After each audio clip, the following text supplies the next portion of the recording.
All right, let's get this going. We need to first learn the exercises that we're going to be doing.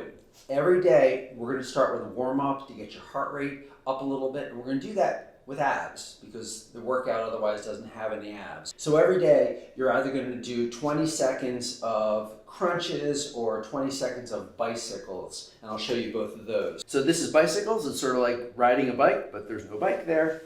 Just up and down, up and down, up and down like this. And crunches are just going up like this. Not bending your neck too much, but lifting your shoulder blades off the floor. 1, 2, 3, 4. For both of those, we'll try to go a little bit fast because the goal is to get the heart rate up a little bit, to get your muscles ready to do the work.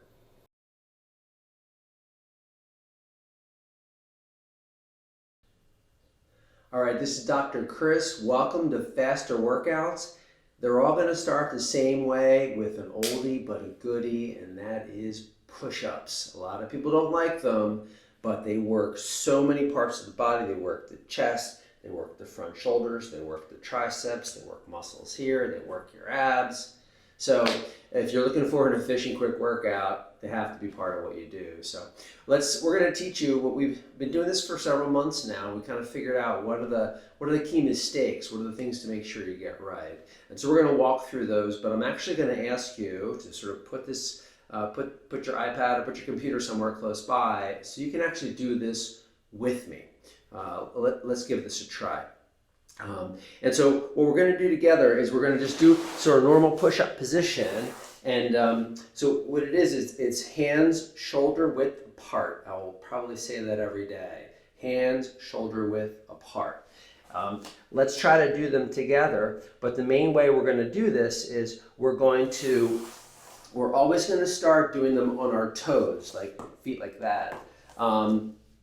And when we can't do any more and the clock still has a few seconds to go, we're going to switch over to doing them on our knees so that we get the most out of 30 seconds. We're trying to get stronger, faster. So let's do these together. We're going to just try to do 10. Actually, we're just going to try to do 5. The first time we go through it, I'm going to focus you on doing one thing, which is keeping your hands shoulder width apart and your elbows close to your body.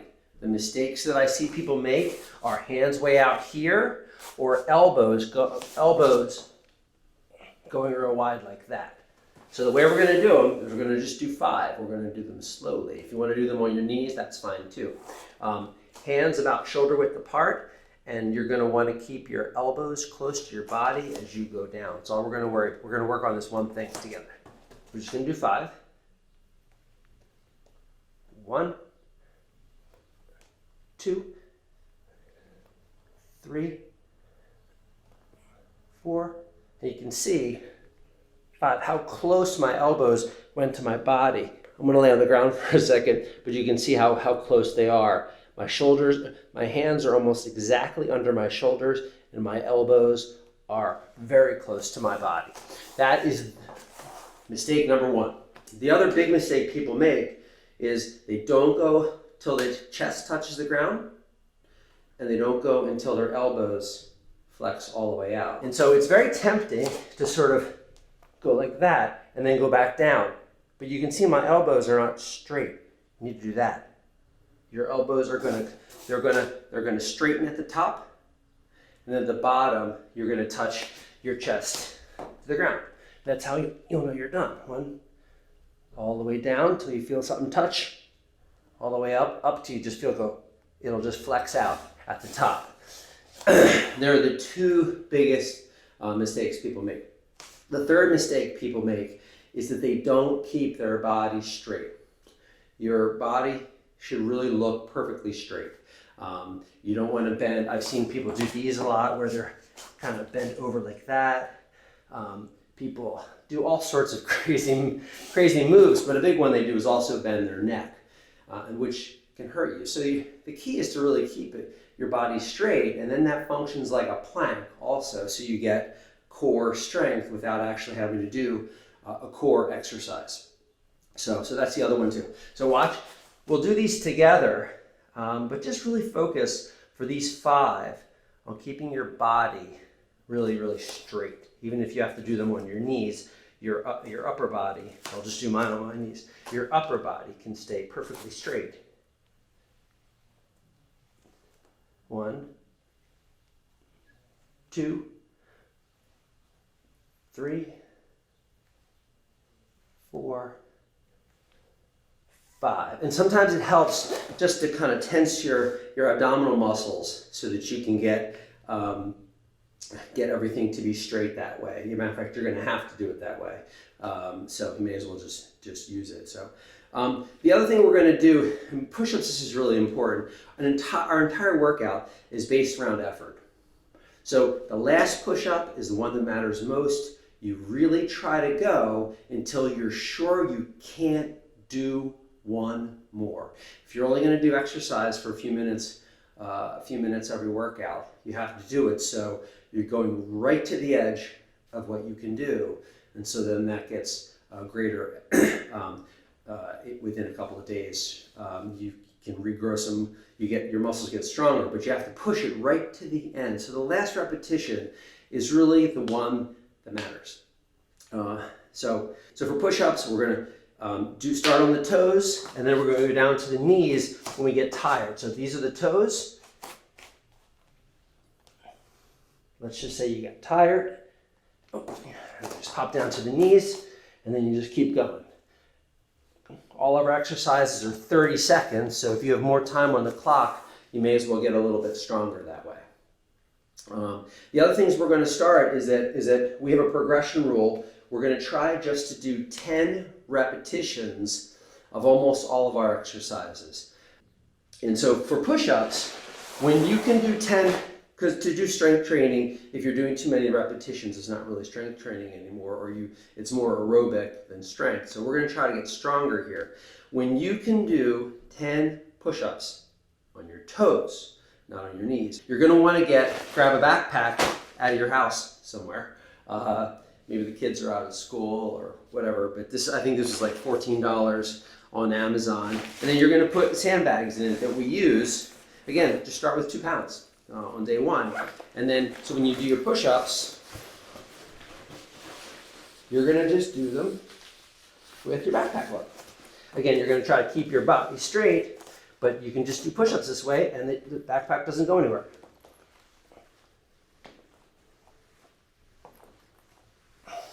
And that's how you get stronger. Every day you do 10, when you're done, shove a 2-pound sandbag into your backpack. So the next day, it's a little harder, and that's the way we're going to keep getting stronger really quickly. Even though we're not working out long, we're going to keep progressing when we can do the repetitions.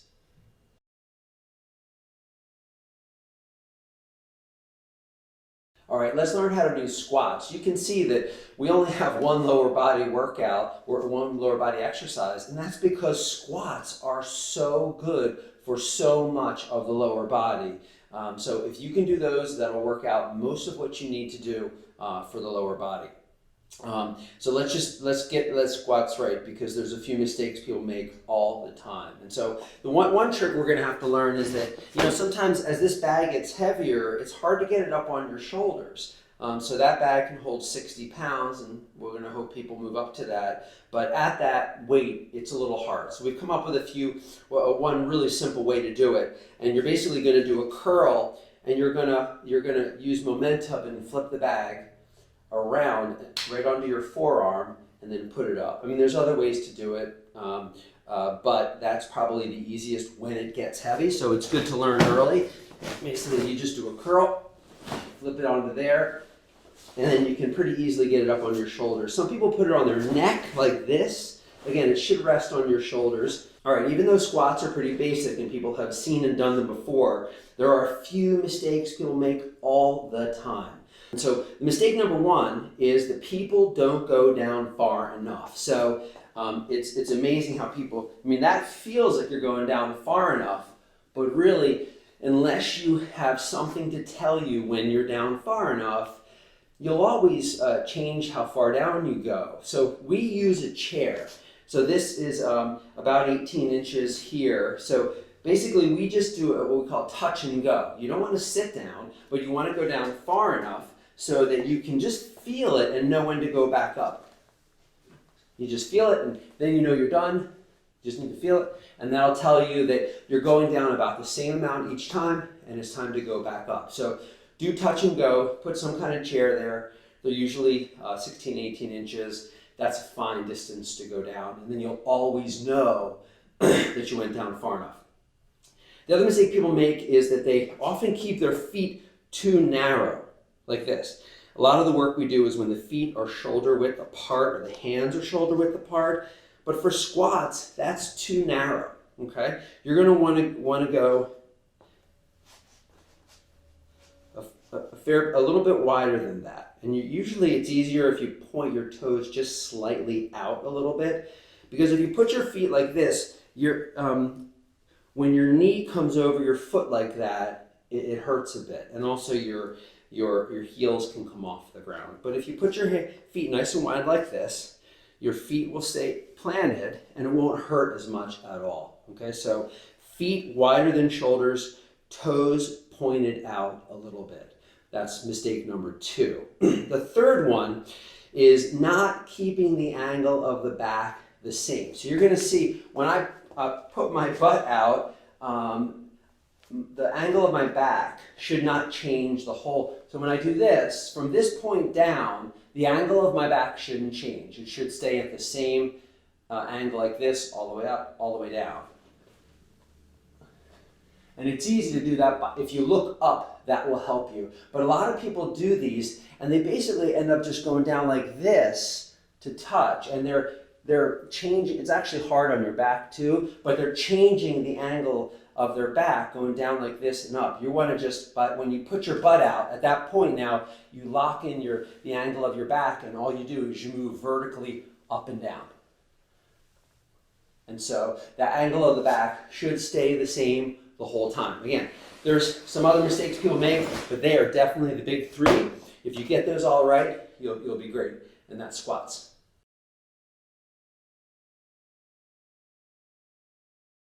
All right, let's do one-arm rows. We love this exercise because it works biceps, it works the back, it works the back of the shoulders, it works on your grip, does a lot of things, which is why we can do so few exercises for a full body workout. All right, it's actually really simple to do. The first step in this is that you have to shake out your weights a little bit. They need to be evenly distributed. If they're all on one side, it might bow or flex. So if you just do this, you just get them kind of equally distributed, and then the bag picks up really nicely without it flopping. So the bag works really well for that. So this is actually really simple. This is set to the height of a chair. Anything about, this is about 18 inches, anything about that height will work. But you're going to brace your upper body with one hand, and you're going to row with the other. Okay, so you do, one hand is here, it can be on a chair, anything about that height, nice and stable. My arm is nice and straight. I'm gonna bend down. My arm is sort of straight to do this, and then I'm just gonna pull straight back, here. That is a row, and that's it. It's pretty basic, but I'm gonna go through the 3 big mistakes we see people make all the time. The first one is that people don't keep their back straight. Okay, they will bend over, bend backwards. This angle here should stay straight through the whole exercise, because you're not working that part. Your back should stay straight the whole time. That's mistake number 1. Mistake number 2 is people don't go through a full range of motion. You should touch your hand to your body somewhere. That's how you know you're done. You feel it, you go back down. So here, I touch my hand, touches my chest. Up, down, up, down. You want to go through a full range of motion. So that's mistake number 2. Mistake number 3 is using your legs or shoulders for momentum. When you get tired, it's tempting to kind of do this, to pull up, or use your legs in some ways. Your legs should stay the same, and this, and in general, you shouldn't use momentum. You should really just be pulling. If you ever started a lawnmower, it's the same thing. It's really just a pull that way, pull straight up, but without using your legs or to generate any momentum. Obviously, that's cheating. You mainly just want to work this same set of muscles. The different thing in this is that in 30 seconds, you got to do both sides. So the way we're gonna do it is we're gonna do 8 on one side, and then when we're done that, we're gonna quickly move over while the timer's still going and finish out the others here. And you can see also that I have 1 foot in the front, 1 foot in the back, and that usually works the best because this is a long bag, it can kind of hit your foot. But you're gonna have to switch, do 8, switch, or 8, or when you can't do any more, and then switch and do them with the other arm.